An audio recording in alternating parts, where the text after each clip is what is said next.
Saudi আরবের রিয়াদে শুরু হয়েছে বিশ্বের অন্যতম প্রতিরক্ষা প্রদর্শনী ওয়ার্ল্ড ডিফেন্স শো 2026। রোববার রিয়াদের অদূরে মালহামে আয়োজিত এই প্রদর্শনীর তৃতীয় আসরের উদ্বোধন করেন সৌদির প্রতিরক্ষামন্ত্রী প্রিন্স খালিদ বিন সালমান। সৌদি বাদশা সালমানের পৃষ্ঠপোষকতায় আয়োজিত 5 দিনব্যাপী এই প্রদর্শনীতে অংশ নিচ্ছে বিশ্বের বড় বড় সব প্রতিরক্ষা ও নিরাপত্তা বিষয়ক কোম্পানি।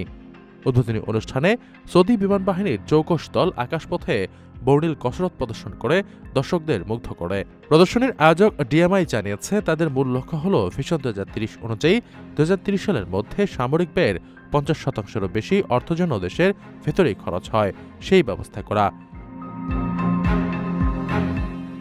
এটি সৌদির কৌশলগত স্বাধীনতা ও প্রতিরক্ষা প্রস্তুতিকে আরও শক্তিশালী করবে। প্রদর্শনী স্থলটি বিশেষভাবে তৈরি করা হয়েছে, যেখানে 2700 মিটারের নিজস্ব রানওয়ে রয়েছে। এখানে অত্যাধুনিক সব যুদ্ধবিমান ও সামরিক যানের লাইভ প্রদর্শনীর ব্যবস্থা রাখা হয়েছে।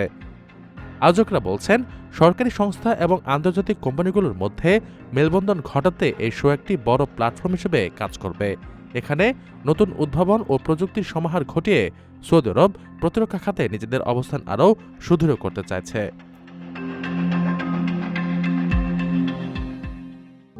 প্রবাসীদের জন্য নির্মাণ হচ্ছে দেশের প্রথম স্মার্ট সিটি, যেখানে থাকছে স্কুল, মসজিদ, হাসপাতাল, সুইমিং পুল, হেলিপ্যাড, পাঠাগার, জিম, সুপারমার্কেট, শিশু পার্ক সহ সকল নাগরিক সুবিধা। মাত্র 30 লাখ টাকা বিনিয়োগে মিলছে আকর্ষণীয় ফ্ল্যাট। প্লাটিনাম ইনভেস্টরদের জন্য ঢাকা বিমানবন্দরে ভিআইপি প্রোটোকল সুবিধা। বিস্তারিত জানতে যোগাযোগ করুন স্ক্রিনে দেয়া হোয়াটসঅ্যাপ অথবা ইমো নাম্বারে।